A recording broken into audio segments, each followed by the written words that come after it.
우리는 선물을 주고받으면 참 마음이 즐겁고 또 감사합니다. 선물이라고 하는 거는 그냥 주는 거예요. 감사한 마음으로 그냥 주는 거지, 선물을 주면서 뭔가를 계산하고 또 뭔가를 좀 기대하고 그런다고 하면 그거는 선물이 아니고 뇌물입니다. 잠언에 보면, 지혜의 책 잠언에 보면 뇌물은 사람의 판단을 굽게 한다고 그랬어요. 그러니까 이게 선물인지 이게 뇌물인지를 분간하려면 내가 이걸 받고 저 사람에 대한 판단이 굽어지는지 그걸 보면 돼요. 그래서 뇌물이란 건 뭐냐? 내가 뭔가를 받았을 적에 내 뇌가 헷갈리면 뇌물이에요. 뇌물은 뇌를 헷갈리게 하는 거야. 선물은 그런 게 없어요. 깨끗한 마음으로 서로 감사한 마음으로 주고받는 겁니다. 뭔가 중요한 자리에 있는 분들, 뭐 허가권을 갖고 있다든지 어떤 결정권을 갖고 있다든지 아니면 갑과 을의 위치에서 갑의 자리에 있다든지 하는 분들은 이게 선물인지 뇌물인지 구별을 잘해서 받아야 됩니다. 하나님께서는 우리에게 많은 선물을 주셨어요.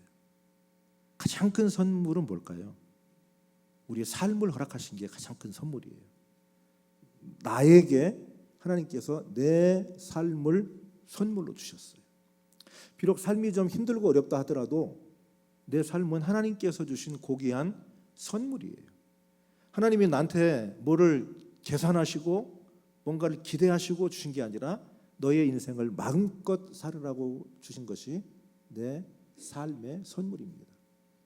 그것뿐만이 아니라 하나님께서는 또 놀라운 선물을 주셨는데 우리를 하나님의 백성을 삼으시는 구원의 은혜를 베푸신 거예요. 우리를 죄 가운데서 건지시고 우리를 하나님의 백성 삼으시는 구원의 선물을 주신 것이 가장 큰 선물입니다. 오늘 우리가 성경에 보면 다윗이 이야기하고 또 아브라함을 인용해 가면서 우리한테 하나님이 주시는 놀라운 선물, 구원이라고 하는 선물을 주시는데 하나님은 아무런 대가 없이 내가 뭔가를 한 것도 없는데도 불구하고 하나님께서는 우리에게 구원의 은총을 베풀어 주셨다는 겁니다. 오늘 본문 말씀 6절에 보면 일한 것이 없이 하나님께로 의로 여기심을 받는 사람의 복, 이 복이 굉장히 긴데 일한 것이 없음에도 불구하고 하나님께서 의롭다고 여겨주심을 받는 그 사람의 복, 이 복은 하나님께서 다윗을 통해서 말씀하신 게 있다는 거예요. 뭐라고 얘기했냐? 불법이 사함을 받고 죄가 가려짐을 받는 사람들은 복이 있다.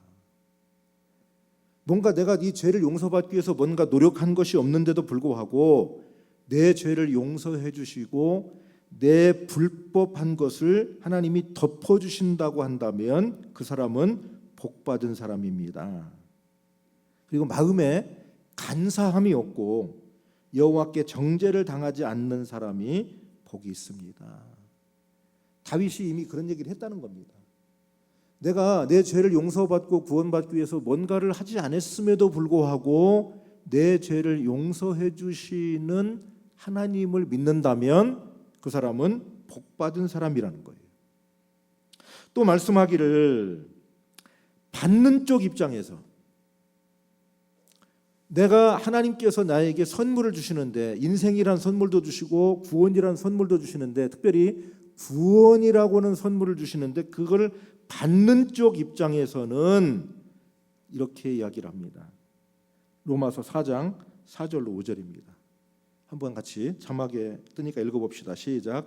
일하는 자에게는 그 삭시 은혜로 여겨지지 아니하고 보수로 여겨지거니와 일을 아니할지라도 경건하지 아니한 자를 의롭다 하시는 일을 믿는 자에게는 그의 믿음을 의로 여기시나니. 자, 일하는 사람한테 돈을 주는 것, 삭스를 주는 것은 당연한 겁니다. 그렇죠? 내가 뭔가 노동을 했으면 그 대가를 받아야 됩니다. 줘야 되는 쪽에서 안 준다고 한다면 노동청에 신고 요즘은 해요. 임금을 받지 못하면 노동부에 신고해서 그걸 받아요. 당연히 줘야 되는 거죠. 일하는 자에게는 그 삭시, 내가 일한 몫이 은혜가 아니에요. 그건 정당한 거예요. 내가 당연히 받아야 될 거예요. 그 삭시 은혜로 여겨지지 아니하고 보수로 여겨지거니와, 당연히 보수를 받아야 돼요. 내가 일한 만큼의 대가를 받아야 돼요. 덜 받아서도 안 돼요. 일한 만큼 규정한 대로 받아야 돼요. 그런데 일을 하지 않았음에도 불구하고, 뭔가를 하지 않았음에도 불구하고 경건하지 않은 사람을 의로운 사람이라고 불러주는 것은 복이라는 거예요. 그러니까 의롭게 되려면, 뭔가 의롭게 되려고 뭔가 행위를 해야 되는데, 그런 행위가 없음에도 불구하고 대가 없이 나를 의롭다고 여겨주신다면 그건 복이라는 거예요.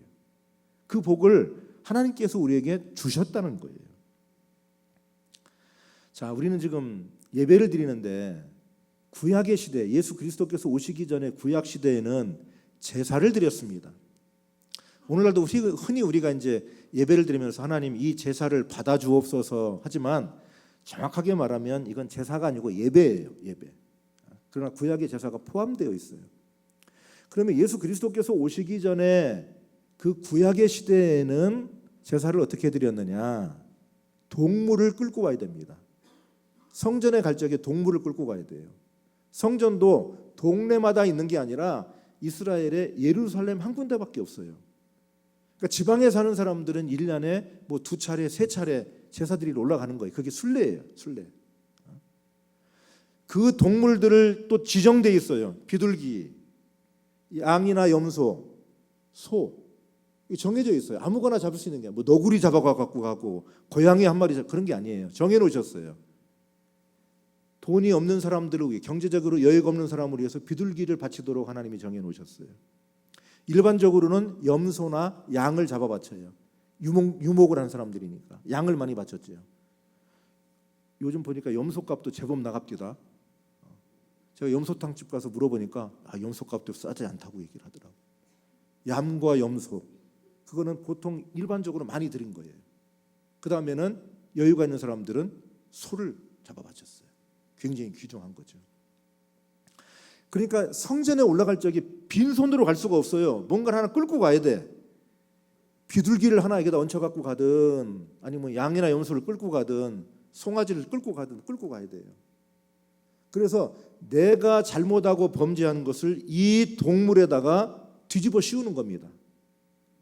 백용석이 지은 죄를 이 양에다가 뒤집어 씌우는 거예요. 그리고 내 대신 죄를 지은 사람은 죽는 것이 죄의 대가인데, 내가 죽어야 되는데 그 죄를 뒤집어 쓴 동물이 죽는 거예요. 그게 희생제사예요. 피를 흘리는 거예요. 피를.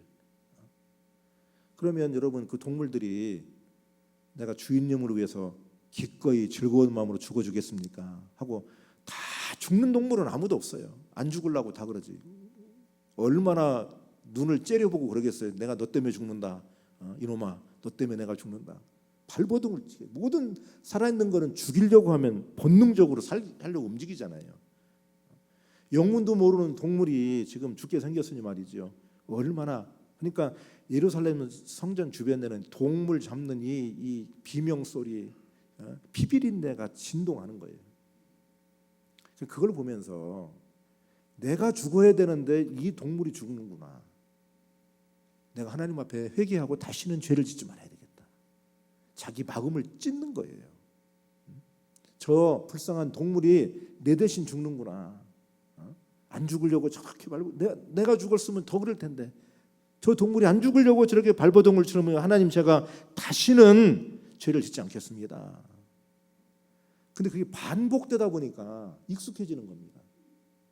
그게 무뎌지는 거예요. 아이고, 이제 한 마리, 내가 2마리도 끌고 갈 수 있다고 생각을 하고, 동물 한 마리 잡아 바쳤다고 내가 할 일 다 했다고 생각하는 거예요. 그래서 제사의 효용성이 없어져 버리기 시작하는 거예요. 하나님 보시기에 제사의 기능이 상실돼 버렸어요. 그래서 예레미야라고는 예언서에 보면은 하나님께서 말씀하기를 너희들이 짐승을 끌고 와서 짐승을 잡아서 태웠어요. 그게 번제 아닙니까? 그 짐승 고기 타는 냄새에 내가 이제 신물이 난다. 이제 고만 고기 구워라. 너희 성전에 와서 고기 굽는 것밖에 안 되는데 이제 제발 내가 그 냄새에 신물이 났으니까 고만 끌고 와라. 제사의 기능이 상실돼 버렸어요. 그래서 하나님께서 제사를 폐하시고 하나님의 아들을 이 세상에 보내신 거예요. 그리고 그가 십자가에 죽으시는 사건이 하나님께서 치르시는 제사가 된 거예요. 자, 히브리서 10장 11절로 12절에서 한마디로 정리를 해주고 있어요. 제가 지금 말씀드린 한마디로 정리하고 있어요. 읽어봅시다. 시작.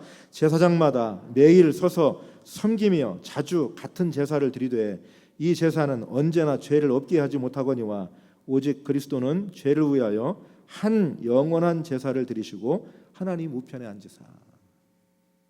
제사장마다 매일 같은 제사를 반복해서 드리는데 이 제사로는 죄를 없게 하지 못해요. 제사가 폐하게 됐어요. 그래서 하나님의 아들을 이 세상에 보내셔서 하나님이 그를 십자가에 매달려 죽게 하심으로 한 번이면서 영원한 제사를 드리신 거예요. 그때부터 우리는 제사를 드리지 않고 예배를 드리는 거예요. 만약에 예수 그리스도께서 이렇게 이 희생 제사를 하시지 않으셨다고 한다면 우리도 하나님을 믿는 우리가 하나님을 믿는다고 하면 우리도 양 한 마리 끌고 예루살렘 가야 돼. 1년에 한 번씩. 소를 끌고 가든 비둘기를 한 마리 끌고 가든 예루살렘으로 가야 돼. 근데 이제는 우리는 제사를 드리지 않고 예루살렘에서만이 아니라 어느 곳에든지 하나님의 이름을 세워진 그곳이면 예배를 드릴 수 있는 거예요. 종교개혁자들이 종교개혁을 했습니다. 종교개혁이라고 그러니까 종교에 뭘 회복했나 그냥 사실은 신앙을 새롭게 바꾼 거예요. 종교개혁이라는 것은. 이 종교개혁자들의 구호가 뭐냐? 이제는 어떤 행위를 가지고 구원받는 게 아니다. 저 로마의 베드로 성전을 짓는데 돈이 부족하니까 성전 비용을 내라. 그러면 당신이 구원받는다. 당신 조상이 지금 천국에 가지 못하고 저 연옥이라고는 중간에 머물러 있는데 당신이 여기서 헌금하면 당신의 조상들이 천국으로 그냥 올라갈 거다. 근데 그 당시에 이 사람들이 이런 헌금 이걸 거두면서 그냥 한 게 아니에요. 아주 조직적으로 했어요. 그리고 신문에 광고까지 냈어요. 헌금하라고 광고까지 냈어요. 그래서 광고 문구 중에 이런 게 있다고 그래요. 여러분이 그 헌금함에다가 동전을 집어넣는 순간, 금화를 집어넣는 순간 그 금화가 떨어지고 딸랑 하는 소리와 동시에 당신의 아버지의 영혼이 천국으로 용수철처럼 튀어올라갈 겁니다. 그런 광고까지 했다는 거예요. 그만큼 타락한 거예요. 그런 상황에서 종교개혁자들이 내건 구호, 캐치프레이즈 첫 번째가 뭐냐? 오직 은혜로. 오직 은혜로. 그게 첫 번째예요. 하나님의 은혜다. 인간의 노력이 개입할 틈이 없다. 바늘 끈만큼이라도 인간의 행위나 인간이 뭘 했다고 한 공로를 집어넣을 수 없다. 그게 종교개혁자들의 주장이에요. 오직 은혜로만. 그리고 그 종교개혁자들의 주장에 가장 충실하게 반응한 데가 장로교예요. 인간이 그래도 뭘 해야 구원받지. 하나님이 펼쳐놓으셨으니까 거기에 인간이 뭔가를 해야 되지. 그래야 하나님이 거기 완성하시는 거지. 아니, 인간의 행위와 인간의 공로는 바늘끈만큼이라도 들어갈 틈이 없다. 전적인 하나님의 은혜다. 근데 우리의 생각으로는 아니 세상에 공짜가 어디 있나. 뭔가를 그래도 바치고 뭔가를 하고 뭔가를 드려야 되지. 아니, 인간의 행위와 공로는 들어설 틈이 없고 전적인 하나님의 은혜다. 여러분과 저에게 이 믿음이 흔들리지 않기를 바랍니다. 그러므로 자랑할 게 없어요. 우리가 자랑할 게 없어요. 내가 뭘 했다고 자랑할 게 없어요. 내세울 게 없는 거예요. 그래서 로마서 4장 2절로 3절에 보면 이렇게 말씀을 합니다. 읽어봅시다. 만일 아브라함이 행위로서 의롭다 하심을 받았으면 자랑할 것이 있으려니와 하나님 앞에서는 없느니라. 성경이 무엇을 말하느냐? 아브라함이 하나님을 믿음에 그것이 그에게 의로 여겨진 바 되었느니라. 우리가 아브라함 그러면 생각나는 단어가 있습니다. 뭡니까? 순종이에요. 자기 100세에 난 아들까지라도 하나님이 바치라고 하니까 그 말씀에 순종해서 그 아들을 바쳤어요. 그래서 우리는 아브라함은 순종으로 구원받은 사람이라고 생각하지만 이미 성경이 해석하기를 그 행위로 구원받았다고 생각하지 마라. 그걸로 구원받은 게 아니다. 로마서 4장 2절에서 이렇게 말해요. 성경이 무엇을 말하느냐? 성경에 대해서 언급을 하고 있어요. 성경이 무엇을 말하느냐? 그게 뭔 얘기냐? 창세기 15장 6절. 아브라함에 대한 이야기를 기록한 창세기 15장 6절의 말씀을 로마서 4장이 끌고 오면서 이야기를 했는데 그 근원이 창세기 15장 6절이에요. 이렇게 말합니다. 읽어보십시다. 아브라함이 여호와를 믿으니 여호와께서 이를 그의 의로 여기시고. 자, 여기서도 말씀하기를 아브라함이 순종했으니까 의롭게 여김을 받다는 게 아니에요. 그게 행위가 아니라는 거예요.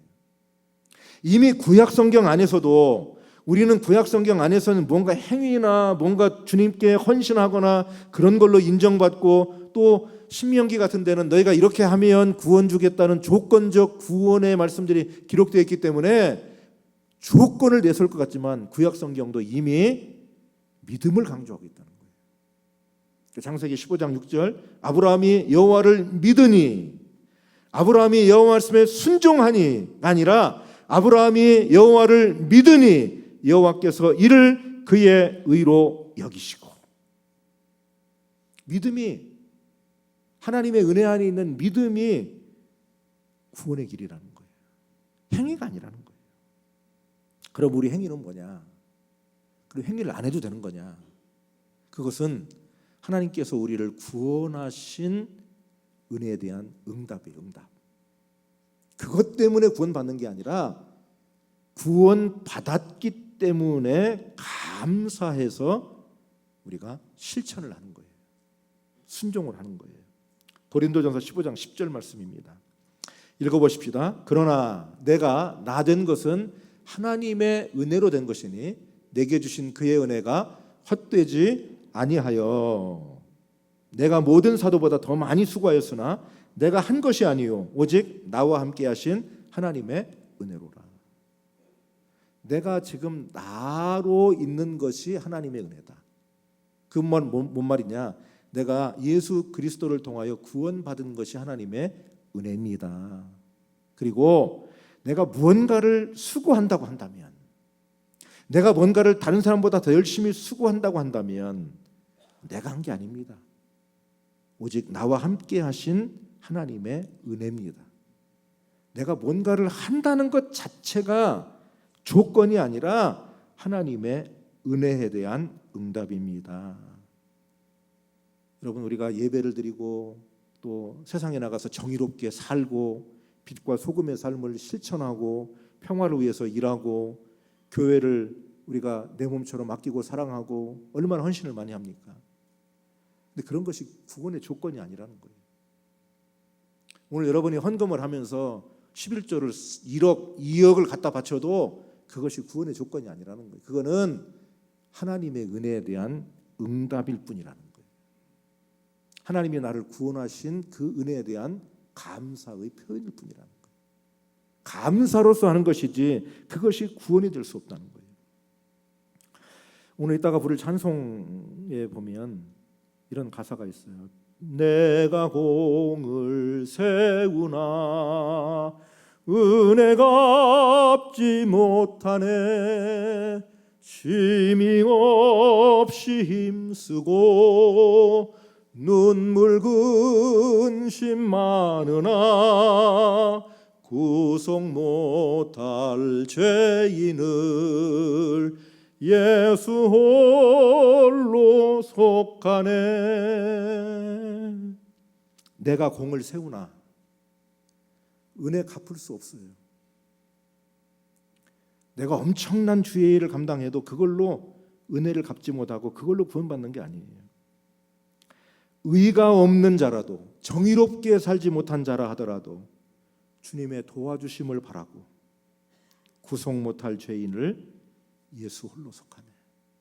내가 아무리 정의롭게 살아도 사람은 정의롭지 못해요. 하나님이 원하시는 정의의 분량에 합당하지 못해요. 그래서 우리가 정의롭게 산다고 내세울 필요가 없어요. 그건 주님께 우리에게 요구하시는 거예요.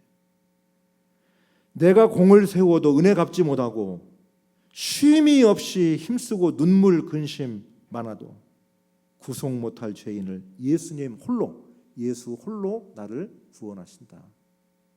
그러므로 빈손 들고 앞에 가 십자가를 붙드네. 의가 없는 자라도 도와주심 바라고 생명샘에 나가니 나를 씻어주소서. 빈손 들고 앞에 가는 거예요. 여러분 한번 손을 한번 펴서 보십시오. 뭘 쥐고 오셨습니까? 이 손으로 굉장히 많은 일들을 하셨을 거예요. 주님의 영광을 위해서 많은 헌신을 이 손으로 하셨을 거예요. 그러나 이 손에 쥔 그 공로로 구원받는 게 아니라 우리는 빈손 들고 가는 거예요. 빈손 들고 앞에 가. 뭘 붙들어요? 십자가를 붙드네. 십자가를 붙드네. 의가 없는 자라도 정의롭게 살지 못했어도 도와주심 바라고, 주님의 도와주심 바라고 생명샘에 나가니 나를 씻어주소서. 하나님께서 여러분과 저에게 그와 같은 은혜로 함께 하시는 줄로 믿습니다. 일한 것이 없어도 의롭다 여기심을 받는 복을 우리에게 허락하신 줄로 믿습니다. 그 구원의 은혜 안에 우리가 있습니다. 여러분, 우리는 빈손 들고 나갈 뿐입니다. 우리 찬송가 494장 한번 부르고 주의 만찬 시작하십시다.